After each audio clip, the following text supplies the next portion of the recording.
Hi, so I'm Natalie, and this, as I click the slide, is obviously an homage to one of the greatest 20th century science fiction novels out there, Douglas Adams' A Hitchhiker's Guide to the Galaxy.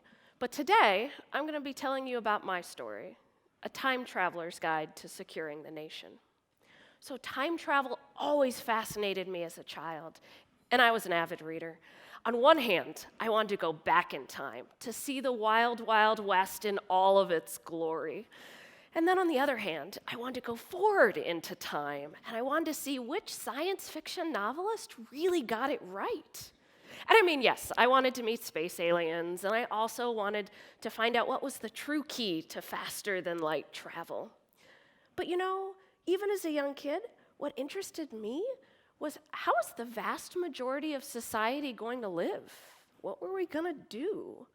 And more importantly, what were the decisions, the actions, and the inactions we took today that led us on that path to the future? And so really, it's like archaeology in reverse. In archaeology, you have an artifact, and then you want to examine the artifact to figure out what might have happened in the past all around it.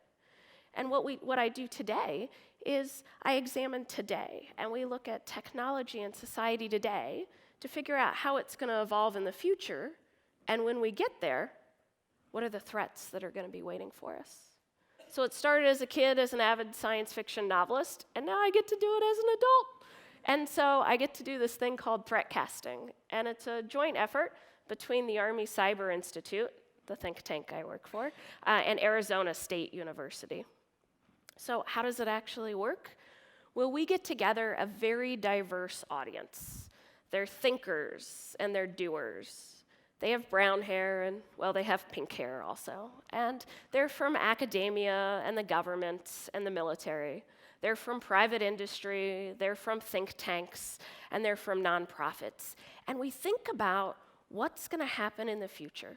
Just 10 years, a decade from now, what is the future going to look like? And by working together, that's what we imagine. Because it's not solely going to be based on what is the next greatest app that's going to hit your app store, right?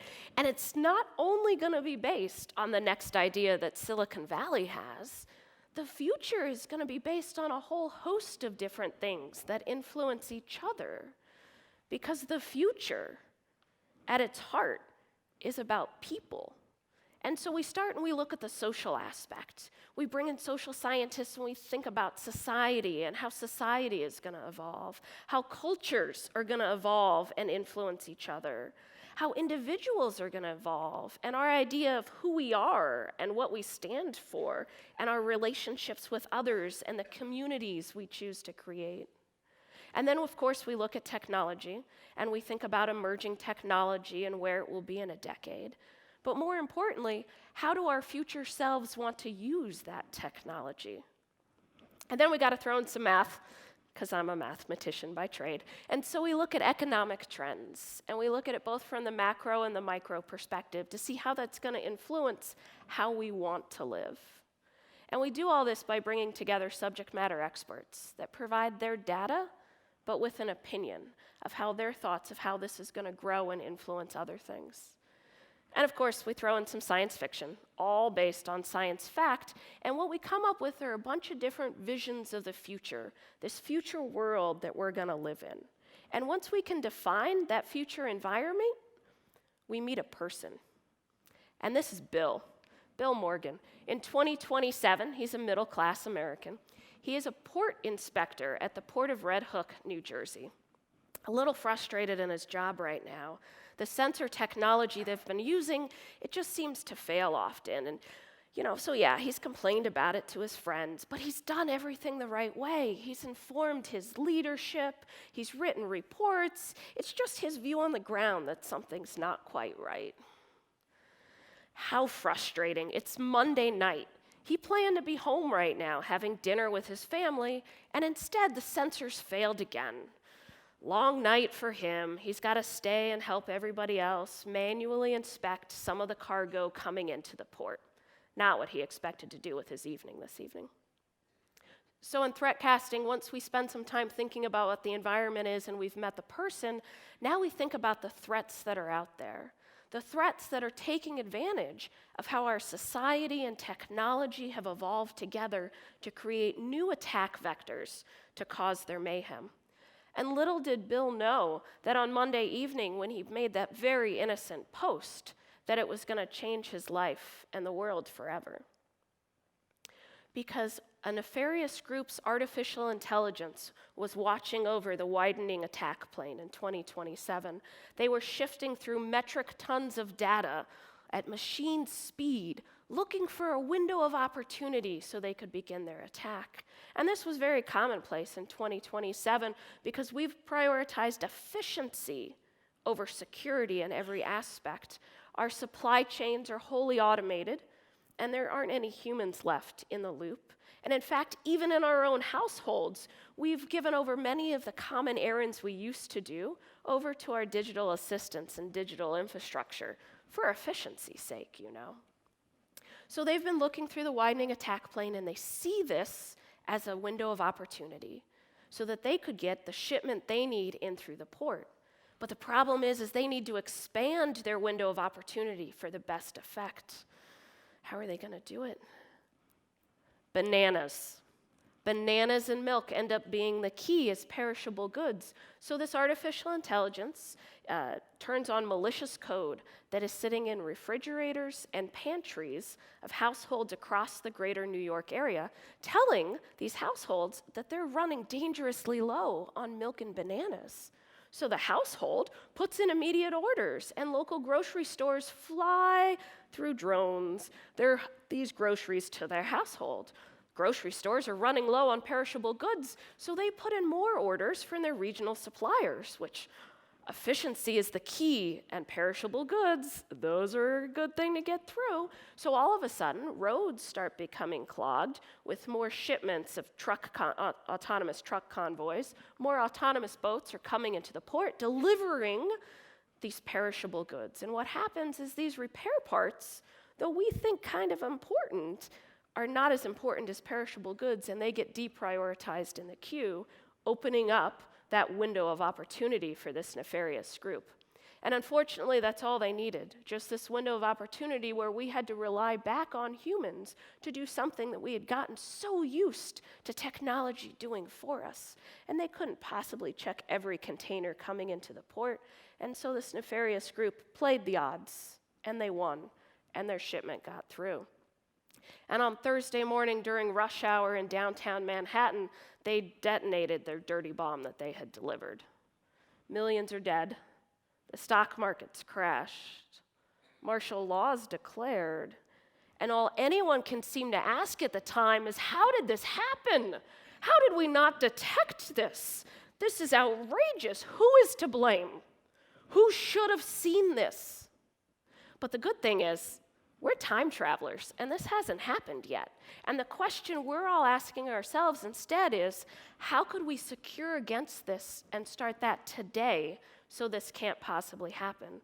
And so this is what we do in Threatcasting. We get together some wicked smart folks from across academia and the government and the military and industry, folks with different backgrounds and expertise. And not only do we think about what the future looks like, and we think about these threats, but then we backcast and think about what could we have done to disrupt that threat, to mitigate that risk of that threat, or recover from that threat. And what we come up with is a whole of society approach, because there's things that the government can do from a policy perspective, from a law perspective, from a standards perspective, from a resourcing perspective. There are things that the military can do in how we train our soldiers and the techniques and tactics we use and how we choose to conduct operations. There are things that industry can do to help prevent many of these things. There are things that academia can do, research that needs to happen today so that we could have potential solutions in the future. There are things that nonprofits can do, and there are things that even you can do today to help secure the nation and ensure that these threats don't happen. And we have some successes so far. It's a rather new effort. Cisco has taken some of the work that we have done, looking at the futures, and they've incorporated it into their innovation lab. And they're using that to push their innovation efforts forward to come up with some possible technical solutions to the fears that we have for the future. Supply chain management companies have looked at some of the research that we have done and realized some of the concerns are prevalent and have started re-looking at what their best business practices are going to be going forward and the risk decisions they need to make as we go to more automated systems and start removing more humans out of the loop.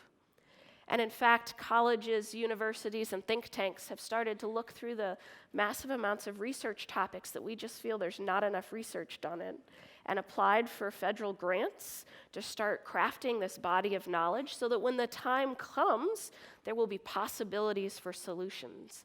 Because we can't do this by ourselves. There's no one person or one organization that's going to come up to solve all the challenges that we're going to have in the future when dealing with the cyber domain.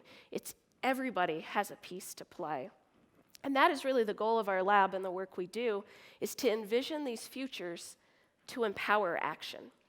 Because maybe you all sitting out there, it seems really scary. This seems like a big threat, and everything you hear in media about cybersecurity and the world is ending, and this just seems so scary, and what am I supposed to do, and it's so overwhelming.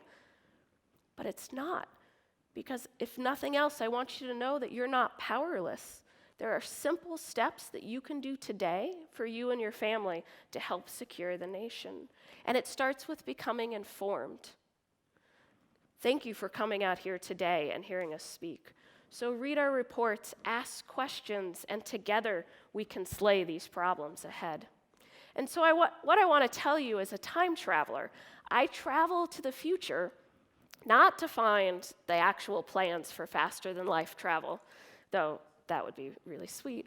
I go to think about what the society in the future is going to look like, what nefarious people are going to want to do to harm our way of life, so I can come back today and so we can start doing something about it today. And as an official time traveler, I do want to tell you, there's no need to panic. For every one nefarious bad guy in a black hoodie out there doing something wrong, there are hundreds of individuals, both in the government, the military, and industry, that will remain nameless, that spend every moment of their day trying to ensure that you and your family have safety and security in the cyber domain. And there are little things that you can do to help them with that. And so I will say, if as a time traveler I got to go back in time, I think I would want to go back and have a conversation with her. That's me at 4 years old, dressed in my mom's field gear. And I would just want to lean down and whisper in her ear and let her know that someday she was going to grow up to be a time traveler and spend every moment of her life working to secure the nation. And I'm pretty sure she would think that was pretty darn awesome. Thank you for your time.